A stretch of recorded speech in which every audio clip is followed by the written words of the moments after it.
Welcome to a new episode of the Today in Manufacturing podcast. With me today are Jeff Reinke and Andy Zoll. We're the editors of manufacturing.net and IEN.com, and we have lots of experience covering the manufacturing industry. So every week we cover the 5 biggest stories that have performed well on our websites and just talk about the implications of those stories on the industry widespread. So make sure that you like, subscribe, and share the podcast. You can also help us a lot by giving the podcast a positive review on whatever platform you use. And finally, to email the podcast, reach any of us at Jeff, Anna, or Andy at IEN.com with email the podcast in the subject line. So before we get started, we want to thank our sponsor, Oil Eater. Oil Eater cleaners and heavy-duty degreasers were specifically designed to replace dangerous solvents and are used by industries throughout the world. The company's ultra-concentrated formulas are perfect for light, medium, or heavy cleaning and can be used with parts washers, shop floors, equipment, and more. Click the link below for a free sample or visit IEN.com/oileater. All right, guys, how are we doing today? I'm good. Good job on the intro. Thanks. This is my first time. David's out. And I am drunk on power. Jeff, how you doing? Good. The pre-show was a bit brutal. Definitely more expectations laid out, but we're all here, ready to go because we're afraid not to be. Mm-hmm. Wow. Yeah. All right. Great. Well, let's start there. Kicking off with the 5th most popular story on our website this week, Airbus to create new airplane for whale planes. That's whale, W-H-A-L-E. For years, Airbus has used massive planes internally to ferry large aircraft components across the globe. The Airbus Beluga has the widest interior cross-section of any aircraft in the world, capable of handling cargo up to 22 feet high and more than 23 feet wide. Airbus even has an extra-large version. Poised to take advantage of supply chain challenges, Airbus has recently announced a new subsidiary that will serve as a contract cargo service using the Beluga planes. The whales will be upgraded with top-of-the-line navigation and an automated onboard cargo loader that will be able to move up to 20 tons. Airbus said the service would likely appeal to other aerospace and defense firms, as well as engine and machinery manufacturers, vehicle makers, the energy sector, and even distributors of supplies for humanitarian missions. Industry observers, meanwhile, noted that the change follows a downturn in larger passenger jets, including Airbus's own A380 Super Jumbo. Jeff, what do you think about Airbus's strategic shift here? I think it's a good move. It's also interesting to talk about an aerospace story where we're not talking about hypersonic speeds, autonomous operation. So this is an interesting topic, and it does seem to make sense. I mean, we've talked about how the airlines are struggling. I think I saw something they're scheduled to lose over $50 billion in 2021, and they're hoping 2022 is a little better, where they're only going to lose about $12 billion this year. Nice. So if they're not making money off of passenger travel, it's probably, and obviously the airlines, if they're not making money there, they're not going to have money to invest in new planes, or at least promise to buy planes down the road. So it makes a lot of sense for Airbus from a strategic perspective to look into something different. These planes are, if you haven't seen the images of them, they are extremely unique looking. It's always something too. You don't really get a feel for the size of some of this equipment until there's something to give it scale. Like the photo that we had is when they're putting a helicopter into the front of it. Mm-hmm. It's a massive, huge helicopter, and it's dwarfed by the size of this incredible Beluga XL aircraft. So interesting in that perspective, makes sense for Airbus. What's also interesting is when you do look at the size of this plane, it's not even close to being the largest cargo plane that's even out there. Mm-hmm. The Beluga comes in, it can hold about 111,000 pounds of cargo. That puts it 7th on the list. Wow. So there are some huge cargo planes out there. Cargo being the one area that is actually projected to make money and has made money even during this whole pandemic. So people can charge more for it. Obviously, the Beluga is in a unique space in terms of the size of items that it can hold. But in terms of total cargo, again, with that one being 7th, any idea what the number 1 largest cargo hauling plane might be able to hold? Just in terms of cargo. So Super Beluga, the Beluga XL that we're talking about here is 7th at 111,000 pounds.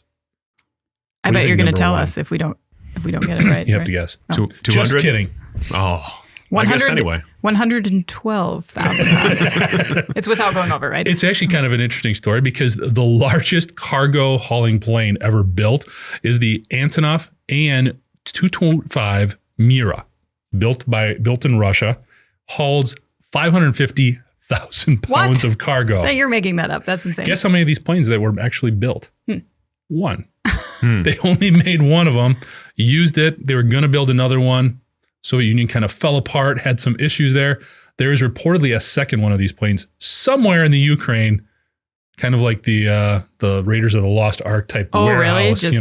Somewhere. Just sitting out there someplace. So for anybody who wants to put together a good like conspiracy spy novel, there you go. It's the missing Antonov Mira, 500,000 pound cargo plane. Seems like that'd be a hard thing to hide. Yeah. You would think. Someone's just using it for like a storage unit. Does it say what they were hauling with that? Well, it initially was for a lot of military applications, hauling stuff all over the place that they probably don't want to admit where it was going to, but that was the initial application. But then over time, they did use it for commercial purposes as well. So like if this is going to transport one helicopter, this would transport many helicopters, save on fuel, all that good stuff. Okay. Yeah. But this one, the Beluga is kind of cool too. When they show stuff going in, it opens right like where the mouth would be. Mm-hmm. All these other planes, these huge ones, it goes in the back, like the tail fin kind of pops off and load it that way. So interesting engineering. Is that just like a bit because it looks like a whale? They painted it to look like a whale? I think so. Okay. I mean, right where they put the windows and stuff, it looks like it's the mouth. That's cute. That's good. Yeah, I think adorable engineering. It is a cute plane. I'm just saying. It looks more like a porpoise to me. Andy, what do you think about the Beluga? It sounds like it maybe couldn't come at a better time. Yeah, we had talked, I don't know about on this podcast, but just in the industry in general late last year about how there were basically no cargo planes out there. Mm-hmm. Everything was spoken for months in advance of the holiday shipping season in particular. So to get in with a significant cargo load like this could be very lucrative for them. I just completely lost my train of thought. I had something else, and I just absolutely really good too. Yeah, I can say it was really good because I completely lost it. Yeah, I could tell. Yeah. No, as far as the helicopter, they officially kicked off this service in December with the helicopter, and all they had to do was, I believe, fold the rotors down, and it just fit. Wow. Lickety split, and they sent it from. Now they had to refuel a bunch of times, but they sent it from France to Japan. So. Mm-hmm. Well, I think they're looking at this too, potentially, even if the airport, because some airports can't even handle the size of this plane. But if there are some planes who are sort of like stranded on the runway, need bigger engines, parts, replacements, whatever, that's another application potentially for this Beluga to be able to sort of be a service vehicle of sorts. You mentioned briefly that automated cargo loader. That's specifically for airports that can't handle this, or they don't have the facilities right now to handle that. Certainly you have to have the space for it, but if you don't have the equipment, they hope to resolve it with that technology when it comes out. Yeah, I think that was, for me, one of the most compelling points about this is because you touched on this earlier, Jeff, but we've seen a lot of development in aero that's been hypersonic, supersonic, stuff that's like a little bit more long game. The business case in the near term is a little bit fuzzy at this point. Seeing some of these developments from a technology standpoint that really address, these airports that are incapable of handling these planes at this time, finding an application for this that's right here, right now, was a little refreshing, I have to say. It just seemed like money well spent for something that's actually going to be used right away, A positive supply chain story, maybe. Largely a positive story. They had said that this had nothing to do with them discontinuing their larger airplanes, but I'm not sure how true that is. No, this is a positive story. Andy. Oh, certainly. Of course. Yeah. Find the conspiracy. Yeah. No, that was your other point before. It's excellent. Yeah. We'll just edit that. Well done. Yeah. We'll fix it in post. Fix it in post. All right, let's move on to our fourth most popular story of the week, which is SpaceX rocket part on crash course with the moon. Just another light. Okay. Another just light throwaway story about the moon. Reports say that a piece of a SpaceX rocket is on a collision course with the moon, but astronomers say it's probably nothing to worry about. SpaceX is well known. Probably. Yeah. Should be fine. It's going to happen on March 4th, so just, I don't know. Don't look up. Yeah. hide under your desk. I don't know. Yeah. SpaceX is well known for recycling its rocket boosters, but on a mission 7 years ago, one booster spent too much fuel on its launch, rendering it incapable of being returned to Earth for reuse. Instead, it's been basically adrift in space ever since. And scientists recently discovered that the 3.6-ton chunk of space junk is heading straight towards the moon. Since the moon doesn't have a similar fiery atmosphere to Earth, the booster is expected to actually strike its surface. It's not going to burn up on the way there. Luckily, the result will be, in the words of one Harvard astronomer, just another hole in the green cheese. Space enthusiasts seem to be hoping that the incidental impact of the SpaceX booster might help solve some more moon mysteries. So, Andy, from your typical skeptical viewpoint, do we buy that this is the first accidental moon hit? I mean, I don't see any motivation for them to lie about how much space junk is hitting the moon. You don't? I mean, everyone's motivated to lie. If they're saying this isn't a big deal and this is this huge piece of SpaceX gear, what would be the harm in? I mean, so the United States Space Surveillance Service tracks more than 15,000 pieces of debris larger than 4 inches. So it's a little surprising that, something the size of like a grapefruit wouldn't have like spun off and hit the moon just on the off chance, even though space is infinite and whatever. It does seem like that maybe would have happened by now, but actually, when you think about it that way, that you're just kind of, it's in orbit and it spins off, you'd pretty much have to get it, 1 out of a million times in order to actually hit the moon instead of just flying off into the great unknown. I guess. I don't know what the mathematical odds are. Certainly, I also do not know. Come prepared. Give me 3 minutes and a calculator. No. No, it's that everyone's kind of downplaying this and suggesting that there could be some positive aspects to it leads me to believe that maybe this is the first time and that they wouldn't have as many mysteries to solve if it had happened before. Fair enough. Jeff, do you feel like this is a movie plot or is this really happening? I think this has been numerous movie plots. Isn't there one now with Halle Berry where something weird happens with the moon? I don't know. I didn't quite catch all of that one. Yeah, it's some trailers you kind of can hash out the plot just from that, and that wasn't one of them for me. I could not follow that. Anyway, I think there's also a Transformers movie about something weird going on the moon. So this is definitely some sort of sci-fi craziness going on here. But the one thing is, like you said, with the the atmosphere of the moon, it shouldn't be like a huge deal. In doing some research, everybody's like, it's going to be a big hit. This is a 3.5-ton piece of metal that's traveling like 5,700 miles an hour. So when it hits, it's going to be a big dust storm that stirs up, but shouldn't be anything crazy. I think they found also from other impacts, they talked about a bigger one. I think it was like 8 or 9 years ago. It's about a 50-pound piece of equipment or a boulder or something like that did strike it. And they could actually see it on the cameras. It actually kind of lit up a little bit. So this being significantly larger, I mean, it should be a pretty cool photo, but I don't think we have anything to worry about. And I base that on all my many, many years of study and research and understanding of astronomy and physics and all of that. That's right. So, which I have none of. Consulting NASA and that sort of thing. They talk to me quite a bit. Yeah. Same here. It's like no matter how many times the actual space experts are like, this is not a big deal. I'm like, but is it though? Because they just seem so cavalier with their statements about like, oh, like some of them are saying like, we're rooting for an impact because they want to see, like we said, like they want to see if they can learn anything from that impact. I mean, they've shot missiles at the moon before. They know that it can be done. But and how has Elon Musk not jumped all over this opportunity? Like something, I mean, he wants to colonize everything. So isn't he like, hey, it's a big piece of metal up there. Maybe we can build something with that thing when it lands.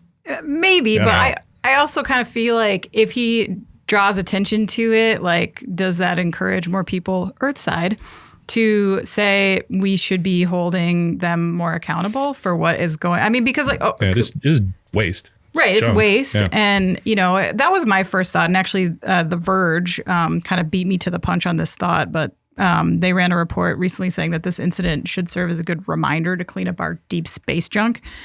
And I have to agree. I mean, they quoted Bill Gray, who is an astronomer and asteroid tracker running Project Pluto.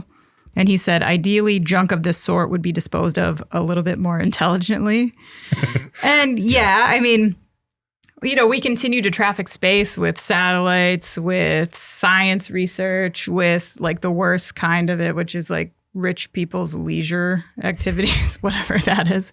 But I kind of bristle at the idea that like whoever is doing this can just abandon whatever they want in space and there's no recourse for that, or it doesn't seem like it. Because this expert, Bill Gray, he even said that some of the heavier objects that are left at super high orbit, they lose track of them, first of all.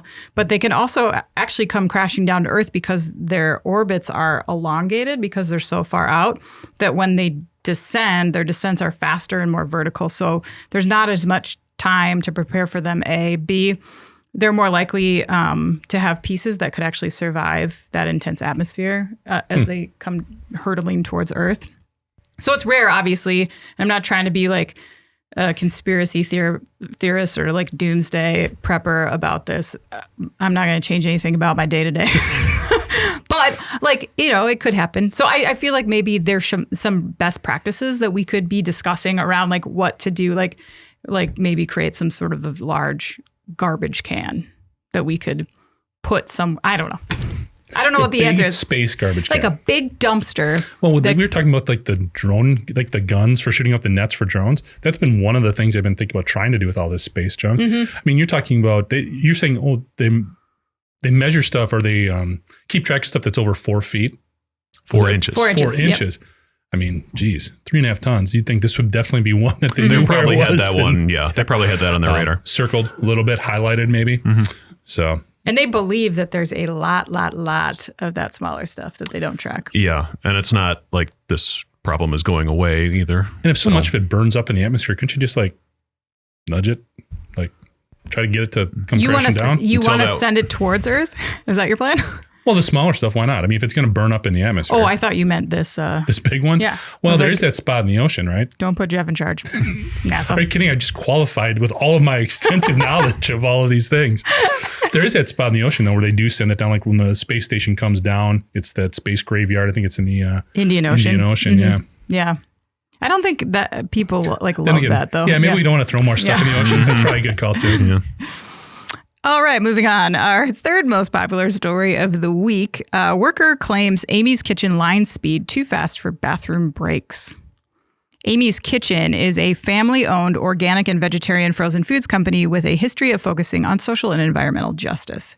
But a recent formal complaint filed with Cal OSHA by factory worker Cecilia Luna Ojeda casts a harsh light on the current environment for Amy's workers.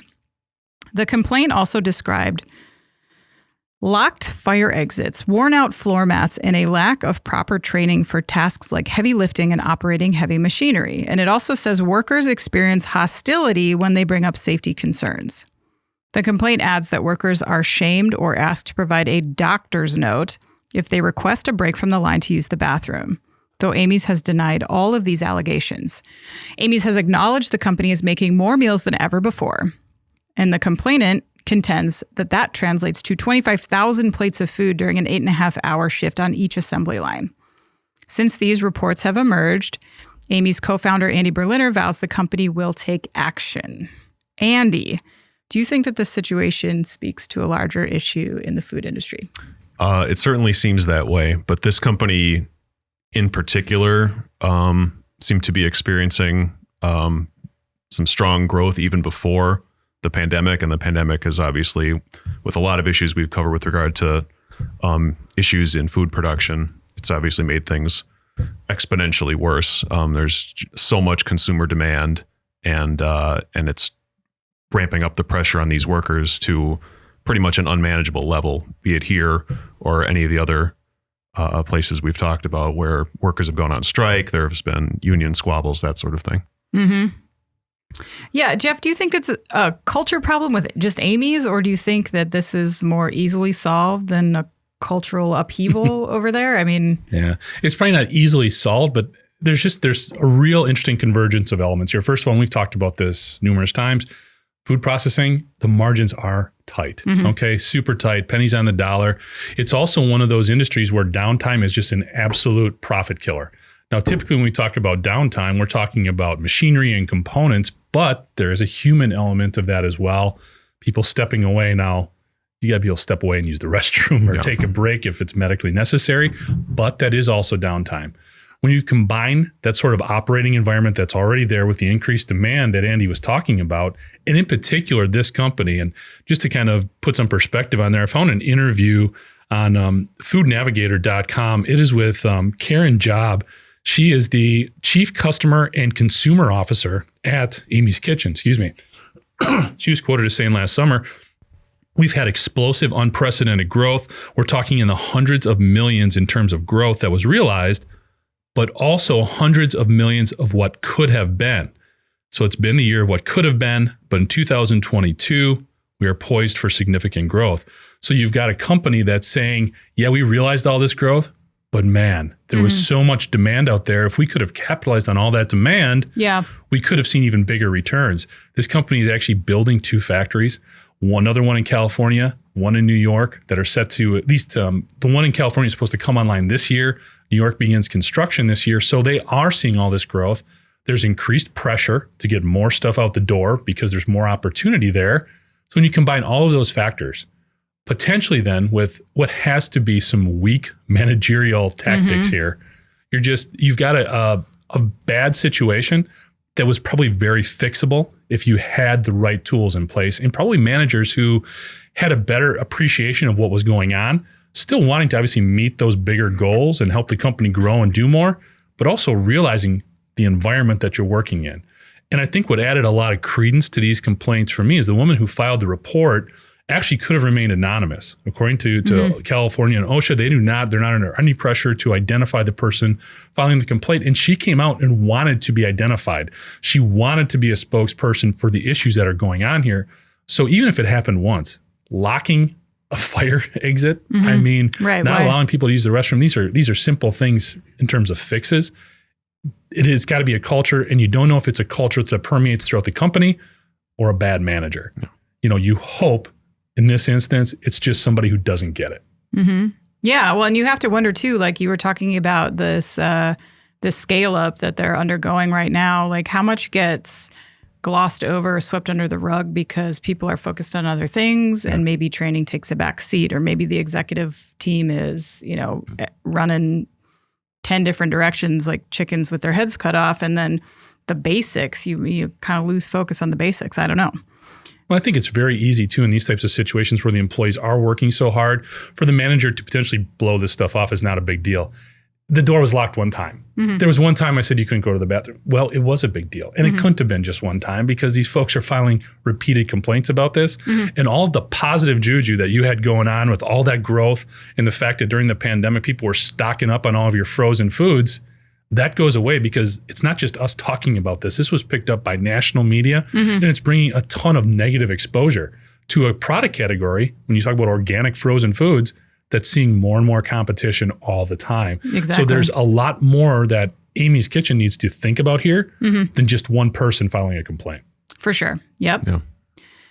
And, I think it tracks like kind of, there's a larger food industry issue here, which is like the back and forth over line speeds that about like what can or should be legally allowed. I mean, the food companies for years have been pushing to like increase line speeds, and many workers and unions are arguing that this comes with a cost and it's at the expense of employees who, even if they're not facing like some sort of catastrophic injury, there are ergonomic consequences. In this case, considerations of just human decency. Worker morale. Yeah, exactly. I mean, if they're hating it, and right now there's a job shortage going on that's not just exclusive to food, but throughout manufacturing, there's other options out there. Well, I agree. And I think that when you look at the productivity gains that could come with that, you can't look at it like as a line on a spreadsheet in absentia of anything else. Like from a culture standpoint, from a worker morale standpoint, you're going to lose people. And especially in this market where workers tend to have the upper hand. And maybe people are just going to say, no, thanks, I don't want to deal with the stress of it, Well, it's interesting, too, because there's been a lot of talk. Amy's Kitchen is a non-union entity for the workers. So if you want to preserve that and keep that dialogue, what Amy's Kitchen and the owners there and the executives feel is a more open line of communication between them and the workforce, you need to resolve this stuff quickly. Yeah, you got to really have it. You got to put your money where your mouth is, because they said that they don't want to unionize because they want to have more direct communication with the workers themselves, not a union. That's always the line, though, isn't it? Well, it is, but in this case, I think it's clear. Like, if there's a communication breakdown, right? Clearly, yeah, that's evidenced. When we've seen how well that's played out with Kellogg's and Frito-Lay and some other folks, you want to delay that and actually realize all these gains for those new factories. Take care of your people. Yeah, exactly. That's a dangerous wormhole to go down, to start thinking about what could have been in pretty much any aspect, let alone, if you're making hundreds of millions of dollars, be like, we could have made hundreds of millions. So I get margins are tight, but also and to put it out there, there are like limits that, to this. Yes. To put it out there, and then you've got these people who've been busting their butts for the last 18 months, and they read that and they're going, really? Yeah. Not doing enough. Okay. Yeah. Wow. Yeah. All right. Our number 2 story this week: illegal coal mine collapses in eastern India and kills at least 5. An abandoned coal mine in eastern India collapsed during illegal digging, killing at least 5 people. The mine was dumped by authorities 15 years ago, but people still use it to extract coal in hazardous conditions, placing the resources in boxes that are hoisted to the surface with pulleys. Accidents during illegal mining are frequent, though the livelihoods of those who do such mining depend on the illegal sale of coal. Last year, 6 miners died after being trapped in an abandoned coal mine, and in 2018, 15 were killed inside another such mine in India.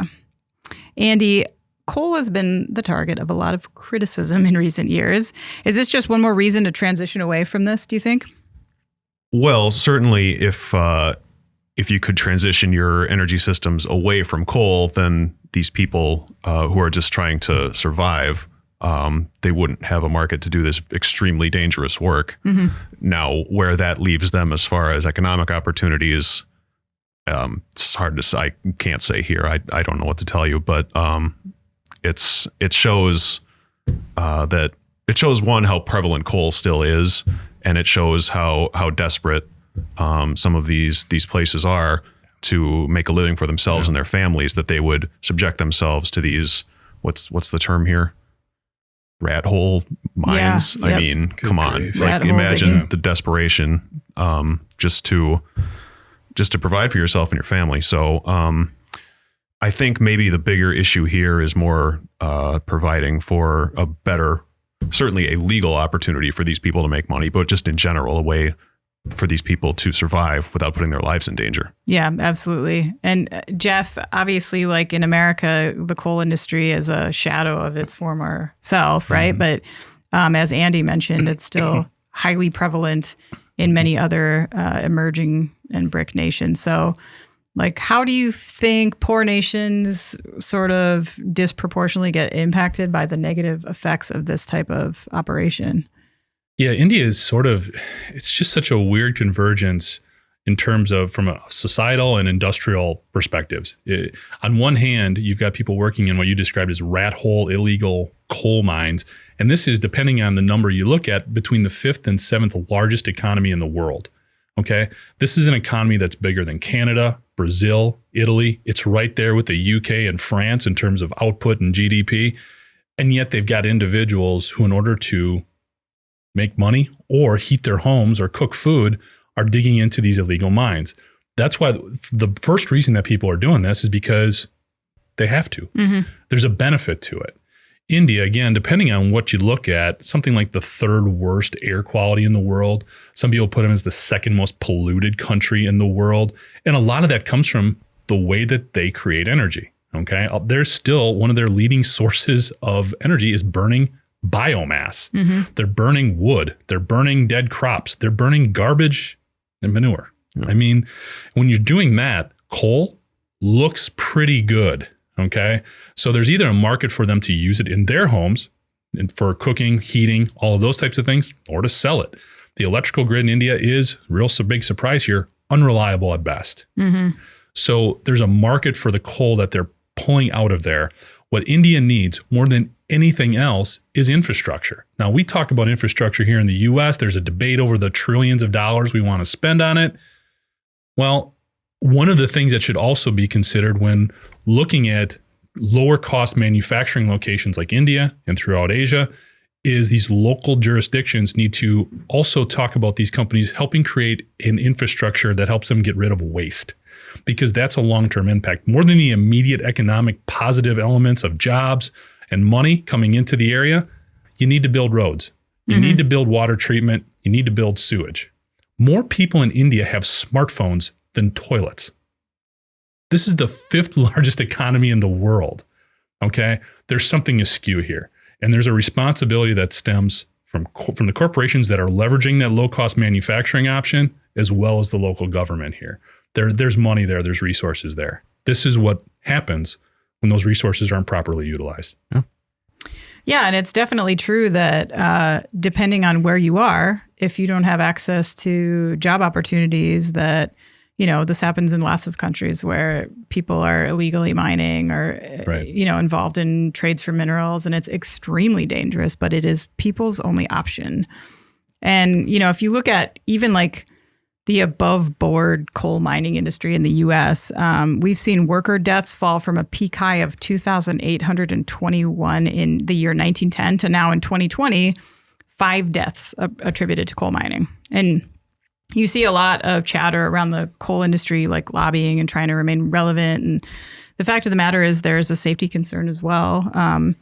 It's not just environmental. Obviously, this vast reduction in coal deaths, I think, is attributable to multiple things, right? Technology improvements, operating procedures, regulations, but also, of course, like the reduction in coal mining in the industry. You know what I mean? Like it's just, that's just part of it. And other cleaner energy sources, yeah. Exactly. So, so it's tough to see some of these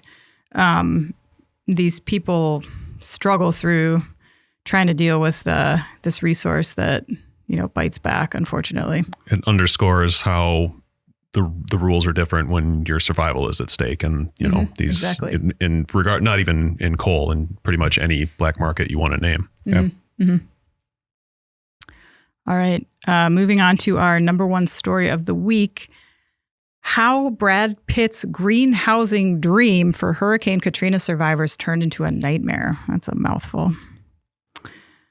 Brad Pitt's Make It Right Foundation built 109 eye-catching and affordable homes in New Orleans for a community where many people were displaced by Hurricane Katrina's damage. Now, this housing development is reportedly in disarray. The vast majority of the recently constructed homes are riddled with construction-related problems that have led to mold, termites, rotting wood, flooding, and other woes. Make It Right, despite what its name might suggest, has not resolved these issues and has stopped assisting residents, and it is now apparently defunct. The group spent over $26 million to build these houses and sold them for less than they were worth in order to ensure that they were affordable for residents. Although some of these structures are not yet a decade old, data shows that only 6 remain in reasonably good shape. That's 6 of 109. A judge ruled in 2019 that Brad Pitt would remain a defendant in related lawsuits because of his role as Make It Right's founder and chief fundraiser. Despite their experiences, some residents said that they still believe Make It Right's founder had good intentions. "I don't blame Brad Pitt," said one resident. "He had a vision to build low-income houses and get people back in the lower 9th Ward." Jeff, whose fault is this? And does it matter? It's the people who built the house's fault. Without a doubt. If you're going to build a house, you got to know what you're doing. Okay. Those people are putting their trust in you. They did pay for these houses. It was at a lower rate. And it was, in my mind, when I first saw this, it reminded me, and I think I've used this analogy before actually on the podcast. I can remember in basic training, being on a rifle range, saw the drill sergeant off in the distance, just said, hold up one finger. That means he needed one individual to come over there, squared away my stuff, hustled over to the drill sergeant, got there, said, "Drill sergeant, what do you need?" He said, "I need you to go out. There's some privates on the firing line. Use your canteens because they're dry." My canteens were empty. So his response was excellent initiative, poor execution, because I didn't have what I needed to accomplish that mission. I was there. I was ready to go. Didn't have the right stuff. Same situation here. Turns out, guys, building houses is hard. Okay? We've learned that with cars and trucks. Houses are also difficult, especially if you want to take a new sort of experimental approach and using a lot of these green materials, more sustainable approaches to construction. They need to be proven. They need to be validated. How long have we been talking about 3D printed houses?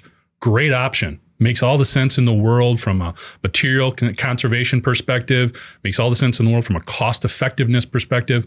But we've seen a number of these built as prototypes because they wanted to make sure things are going to work over time.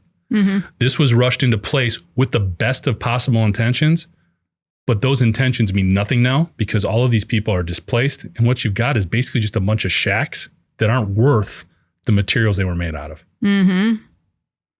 All right, Andy, are you mad at Brad?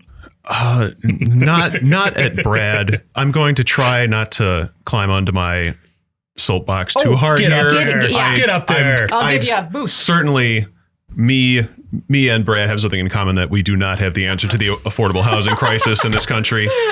Didn't figure it out, huh? I would suggest that if you're going to take other people's money, build buildings that are notwithstanding their shoddy quality, just build buildings, say they worked, and then sell them for less than what they cost, then maybe the government shouldn't be involved because then at least someone somewhere is accountable. Here, no one is accountable at all.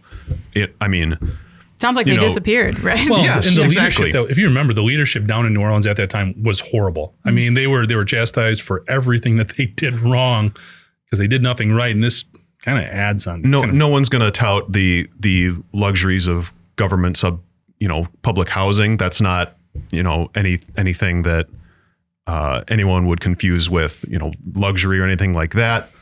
But I mean, you have to have someone to go to at some level when there are these kinds of problems. And another thing, you look at this list of problems that there's only 6 of these still viable out of 109, and you look at the list of problems and you think it might be related to just the climate, if nothing else. But they've built buildings in Newark and Kansas City and Montana, I think, and those also had problems. So there's nobody here who knows what they're doing. Yeah. Man. Well, exactly. Like a really serious lack of any checks and balances, because obviously I think we can all agree that like it's very unlikely that Brad Pitt had bad intentions here. If anything, it would be terrible for his brand to like do this and that, you know what I mean? It just looks so bad, right?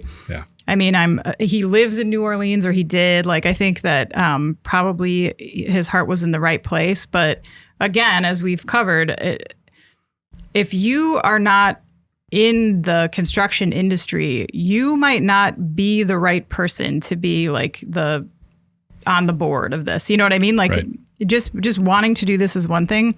If you can't step in and recognize that this stuff is not up to snuff, then maybe you're not the right person to be doing it. And obviously somebody dropped the ball on the construction side here, and there was no one there that figured it out in time. It's and that's easy to rag on bureaucracy and government red tape and all that as far as public housing or anything else. But those things exist for a reason, and it's to prevent this sort of thing from happening. Exactly. It's not 100% of the time, but that's why it's there. It's the one time I'll agree with you with a little bit more, about having a little bit more government oversight. There it is. It's time to regulate. One time. It's time to regulate. That's it. It's time to regulate bad Brad Pitt. That's a quote. Rein him in. A quote I'm going to attribute to you directly. But I don't sound like that. I don't think that would pass for me. If we had a story, by the way, with Brad Pitt in the headline every day, I could retire early. People love reading that stuff.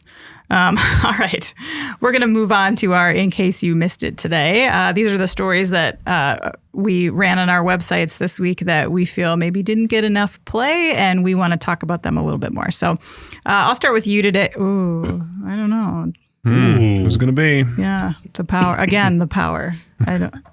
I can't handle it. All right, Andy, what was your In Case You Missed It?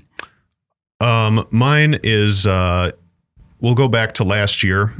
Michigan's governor announced that the state planned to build the first electric vehicle charging road in the country. They awarded a contract to this company from Israel. And then this week it was announced where this road was going to be. So, and that it intended to be in place by next year. So by the end of 2023, we can all get in our Teslas and take a road trip to Detroit and hopefully drive down this little thoroughfare, and it'll charge your battery a little bit. That's insane. It's this is the first one in this country, but this company is called Electrion. They've built roadways in Israel, where it's headquartered, Sweden, Italy, and Germany.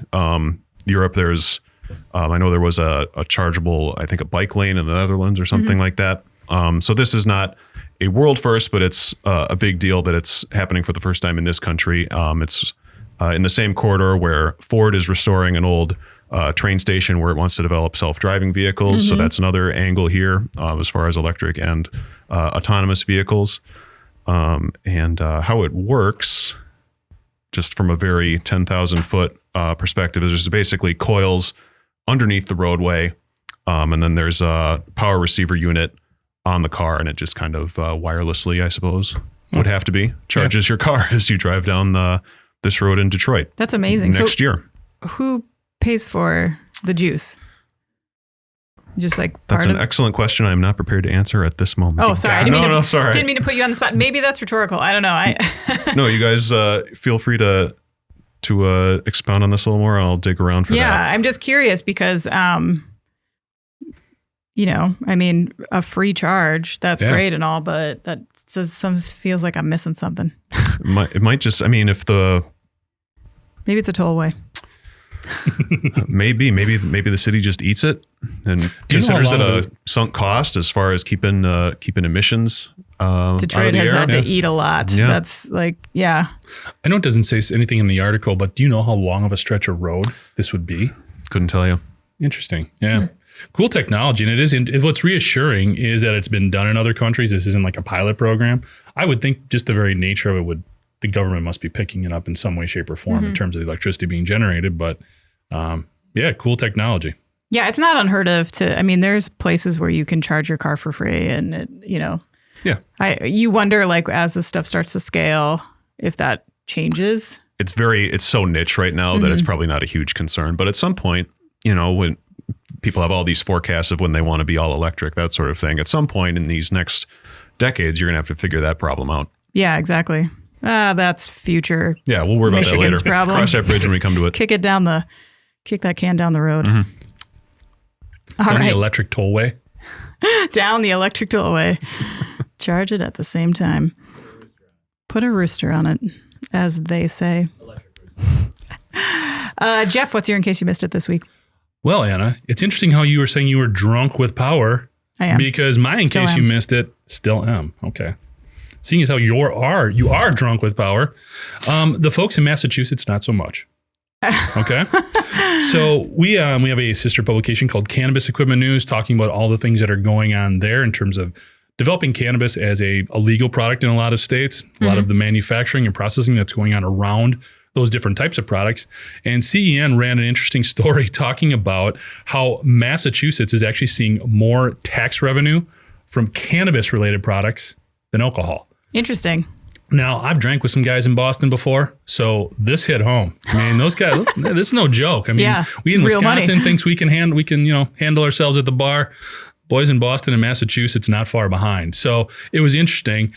That aside, just the fact that they were looking at basically the tax revenues, again, were about $23 million more for cannabis as opposed to alcohol. Holy cow. And I think that's just an interesting trend right now to see it's not a huge state, obviously, Massachusetts, but from a population perspective, but obviously some big some big metro areas there. And since they have made cannabis legal in 2018, they've seen $2.5 billion worth of recreational sales. So it's just a growing industry for these states that have approved it and made it legal. States are seeing the benefits, and it's just growing. If you're somebody who either produces processing equipment, this is definitely a growth market. If you're somebody who's looking at potentially expanding your product offerings, if you're doing food, if you're doing beverages, looking into a cannabis type product might be a good way to expand as well. Interesting.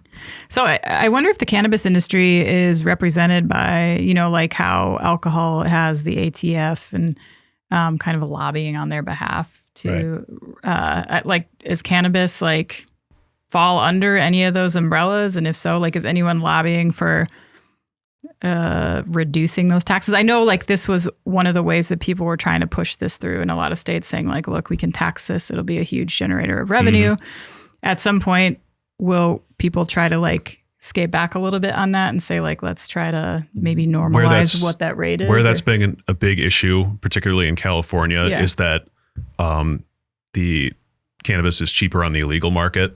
So a lot of these companies are saying, hey, we are certainly it's generating a lot of money, but they're also being taxed too much, so they can't compete with the black market sales. Interesting. So the California's industry is they're talking about a full scale overhaul of how it's taxed and regulated, because they're saying they're on the verge of collapse. Wow. Man. But as far as these numbers go, one that's the Massachusetts numbers just comparing, I believe, the excise taxes. There's also state and local taxes on top of that. So that's something else to keep in mind about the overall numbers. And then that's also not the probably far from the first state where that's happened.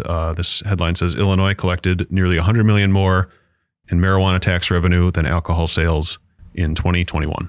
So a lot of that is from Wisconsin probably too. I think it's just an interesting sort of societal trend as well. I mean, we were talking a little bit with kids. I've got, 2 in high school, 1 in college. When I was that age, drinking was what we're trying to get away with. And that is less of a thing right now. So for the younger generation. So that's probably good, huh? It's not bad. Yeah. All right. Well, in case you missed it this week, is about the Mars Wrigley plant on Chicago's west side closing its doors in 2 years. So according to the Chicago Tribune, the Mars Wrigley plant on the city's west side that was once hailed as the most beautiful candy factory in America will be phased out over the next 2 years. Citing a company statement, the Tribune says 280 workers will lose their jobs, but Mars Wrigley is encouraging displaced workers to explore opportunities at other locations. As for the site, Mars Wrigley told the news outlet that the company remains committed to the city of Chicago and intends to partner with the surrounding community on a future vision for the site. And the company, it appears, actually plans to donate the factory site for the use of the community. And I chose this story not to be a downer because it's a plant closure story, but because it wasn't actually one of the worst plant closure stories we've covered. One, the workers are being encouraged to explore positions elsewhere within the company, who actually happens to have other plants in the Chicago metro area. So it feels a lot less like lip service to me when it's local, right? I mean, you see so many of those plant closure stories where they're like, join us in wherever. Mississippi and like pack up your family and sell your house and, like that's not realistic for a lot of people. Whereas this seems like it maybe would be. Secondly, the company is going to find a way to repurpose this site for the benefit of the community. And here's hoping they have not appointed Brad Pitt to the board of that effort. Sorry, Brad. You're not sorry. Don't apologize. He deserved it. I had to. But then third, we actually had an executive from another food company in Chicago reach out to us after this story ran to ask if we could connect him with someone from Mars Wrigley, because they wanted to see if there were displaced workers that they could find a place for at their facility because they were short on staff. Wow. So overall, it felt like, I don't know, a decent outlook for this kind of situation, which is traditionally, I think, a little bit more bleak. So, all the best for these workers. Hopefully things are going to go okay for the people who are displaced from this plant. So what it kind of made me think of when I read this is the facility, the former mill over here on the east side of Madison, where now has become just this huge sort of outlet for restaurants and other retail and stuff like that. Mixed use. Thank you. Yes. So, if there's an opportunity there to turn this facility into something like that for this community, that could also be a very positive thing. Bring more revenue, more money, more jobs. Hopefully to offset a little bit of what they're losing with Wrigley. Oh man, people love to turn old factories into mixed use developments. We are like the mixed use capital of the world here in Madison, Wisconsin. We love that stuff. Shut down some factories so we can use them for luxury apartments. That was a joke. Wow. That one's going to get you. That was your quote. That's the David Manti-esque quote. You have to use. It's going to be used as your job as moderators to say stuff that's completely out of context. Out of line. Yeah, we have to use the sarcastic font with that, please. Far right-wing advocate Anna Wells calls for factory closures.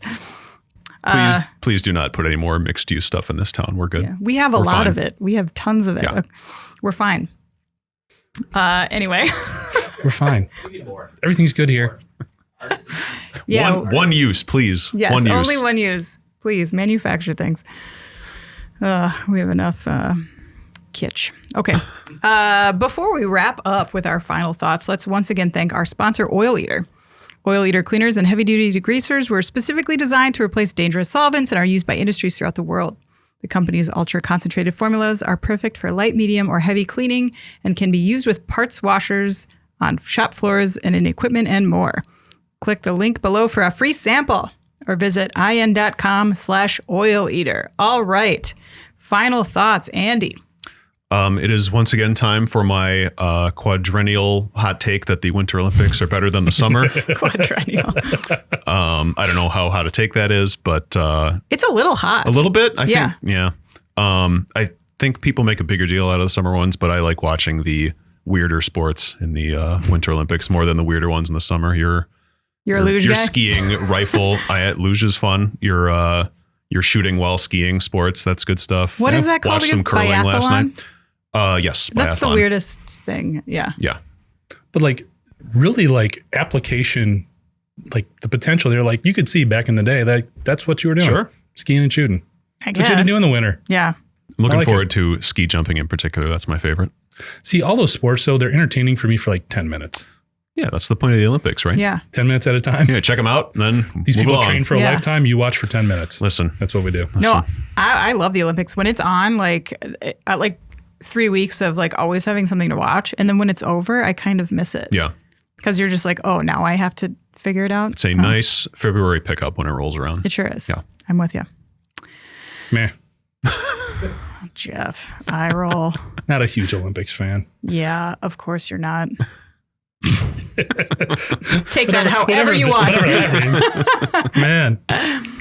No judgment here. Yeah, speaking of judging Jeff, I'd like to thank the listeners who wrote in this week. Oh, brother. Chris, Lindsay, Rick, thank you, who sent some helpful data around the dangers of static electricity at the gas pump to vindicate me after being lambasted by my colleagues on last week's panel. Not you, Not Andy. me, for the record. Yeah. I did. I went after you. It's no doubt. Well, I'm No not going to. apologies. Yeah, I'm not going to tell you what to do, Jeff, because no one tells Jeff what to do. But I will say this. I have 3 daughters and a wife. I'm constantly being told what to do. All right, then I will tell you what to do. Figures. But it is a real risk that you could get an electric shock or take an static electricity and a spark could create a fire if you're getting gas and you're not being careful. So remember to ground yourself. If you want to leave your gloves on, that's fine. But ground yourself. Thanks, Mom. Appreciate For that. God's sakes, Jeff, ground yourself. No, there was like we did get the one video sent in, the Mythbusters video. That was pretty interesting. It was so good. Yeah. Very good. It was taking a different approach, but good stuff. Yeah, they did debunk the cell phone at the gas pump thing. That's not anything to worry about. But be careful with your static charge. Jeff. I've been forewarned. I will probably ignore it and still wear gloves when I pump The gas. Petroleum Equipment Institute estimates that there were 170 static electricity fires at gas stations from 1992 to 2006. Where were you last? 2006. Where were you last week, This Andy? is an old article. Yeah.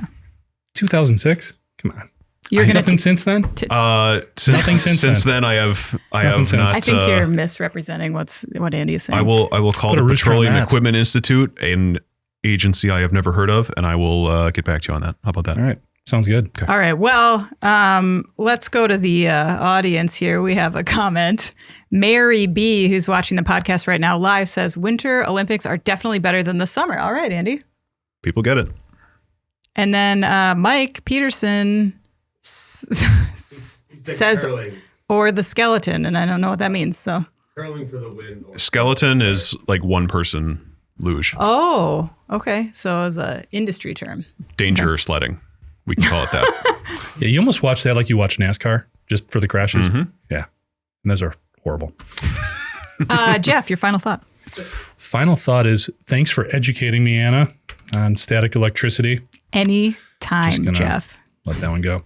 Also, very proud. I've got 2 teenage daughters on the road now. So if you're living anywhere in the Tri-County area, clear the sidewalks. Be careful. Are they getting their own gas? Tell them about that. I will make sure that they have both sides of the story. Like Anna says, you got to wear it out. Please.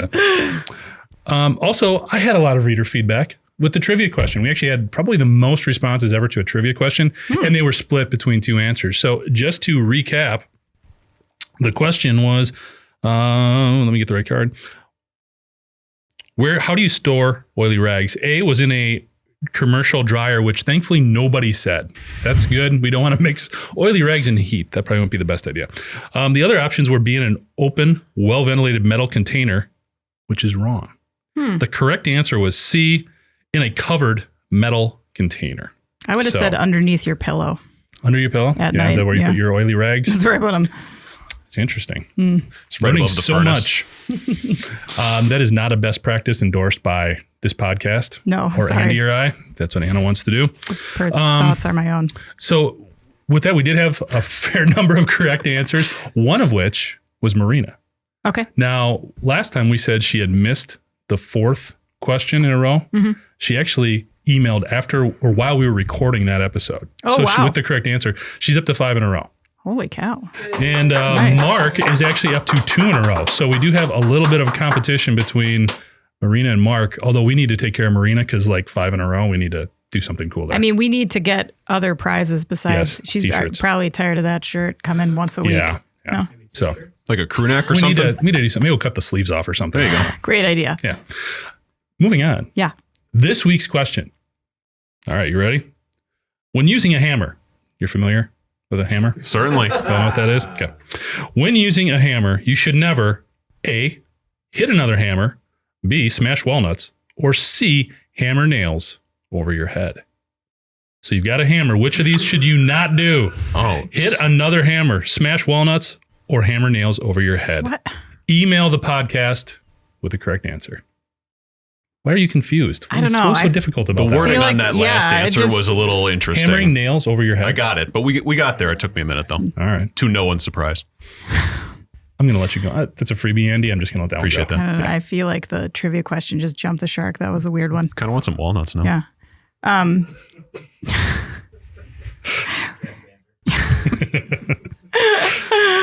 We can leave. We'll let ourselves out. That's fine. That's it for today. Please make sure to, again, like, subscribe, and share the podcast. And to email the podcast, you can reach us at Jeff, Anna, Andy, or David if you want. If you remember, if you remember him, guys. Even though he bailed on us. At IEN.com with email the podcast in the subject line. Subscribe to our daily and weekly e-newsletters on our websites. Thanks for joining us today. Thanks to the panel. We'll see you guys next week. Thank you for listening to the Today in Manufacturing podcast.